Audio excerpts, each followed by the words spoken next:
आज के मेन्यू में क्या है, कुछ डिफरेंट आज आपके लिए लेकर आई हूँ। बहुत ही ज़बरदस्त और आसान रेसिपी है। आज मैं आपके लिए लेकर आई हूँ धुआं दही गोश्त की मज़ेदार रेसिपी। एक न्यू स्टाइल के साथ आज हम बनाएंगे। बिस्मिल्लाहिर्रहमानिर्रहीम, अस्सलाम वालेकुम। धुआं दही गोश्त बनाने के लिए मैंने ले लिया है 1 कप कुकिंग ऑयल। अच्छी तरीके से गर्म हो जाए तो हम इसमें डाल देंगे पहले हाफ़ टी स्पून साबुत काली मिर्च, 3 से 4 दालचीनी के टुकड़े, 6 से 7 अदद हरी इलायची, 9 से 10 अदद मैंने यहाँ ली हैं लौंगे। साबुत मसाला आप अपने हिसाब से ले सकते हैं। शामिल किए हैं यहाँ पे मैंने बड़ी इलायची, काली इलायची 4 अदद। तो ये सारे मसाले हमने डाल दिए हैं। हल्का सा इसको सॉट करेंगे, हल्की सी खुशबू आ जाए तो यहाँ हम डालेंगे 1 किलो बीफ मैंने यहाँ डाला है। आप चाहें तो इस रेसिपी को मटन में भी ट्राई कर सकते हैं, रिज़ल्ट ज़बरदस्त ही होगा। तो यहाँ मैंने बीफ को अच्छे तरीके से धो के और अब हम इस मसाले में डालेंगे और अच्छे तरीके से इसको भुनाई करेंगे, यहाँ तक कि इसका कलर जो है वो चेंज हो जाए और गोश्त जो है वो थोड़ा सा पानी छोड़ता है। तो कोशिश करेंगे कि यहाँ पर थोड़ा सा पानी इसका रिड्यूस हो जाए। तो बहुत अच्छे तरीके से इसकी भुनाई करने के बाद यहाँ मैंने डाला है 2 टेबल स्पून लहसुन अदरक का पेस्ट। अब कुछ सेकंड हम इसके अच्छे से भुनाई कर लेंगे ताकि लहसुन अदरक के कच्चेपन की स्मेल भी दूर हो जाए और गोश्त में भी अच्छे से ये मिक्स हो जाए।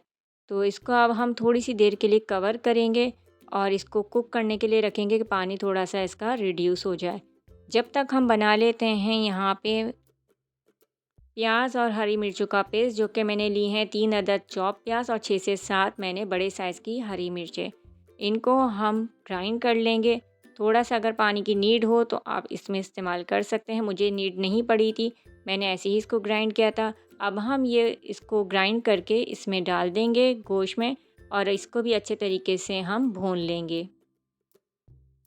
जितना ज़्यादा आप इसमें मसालों को भूनते जाएंगे, ये बहुत ही जायकेदार रेसिपी आपकी बनके तैयार होगी।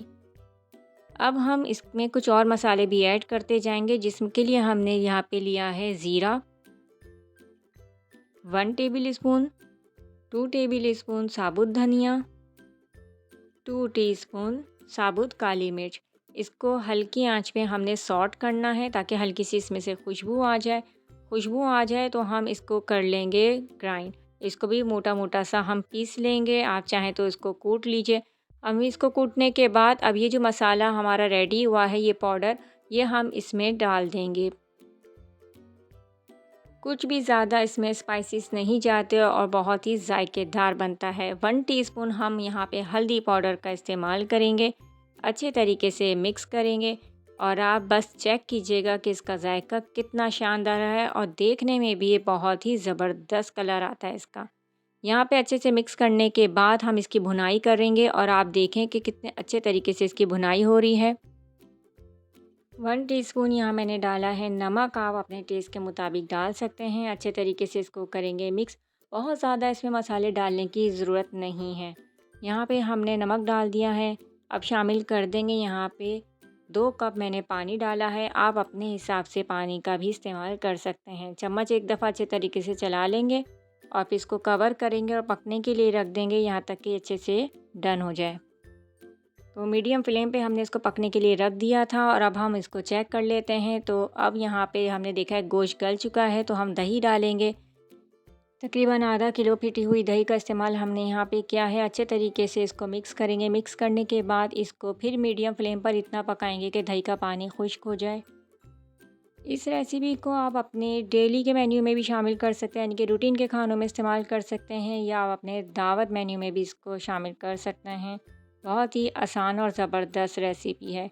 इस पॉइंट पर हम थोड़े से ड्राई मिंट लीफ एंड कड़ी लीफ का इस्तेमाल करेंगे खुशबू और जायका बढ़ाने के लिए। मिक्स करने के बाद इसको हम पकने के लिए रख देंगे। तो यहाँ पे पानी काफ़ी हद तक रिड्यूस हो चुका है, लेकिन इसको अभी मज़ीद थोड़ा सा कुक करने की ज़रूरत है। तो अब हम इसको कवर कर देते हैं दोबारा और थोड़ी देर बाद चेक करते हैं। तो पानी यहाँ पे अच्छे तरीके से कम हो चुका है और ऑयल ऊपर आ चुका है। तो अब हम इस पॉइंट पर डाल देंगे फ्रेश हरा धनिया, काट के डाल देंगे। और गरम मसाला पाउडर का इस्तेमाल किया है 1 टीस्पून और मिक्स कर देंगे इसको अच्छे तरीके से।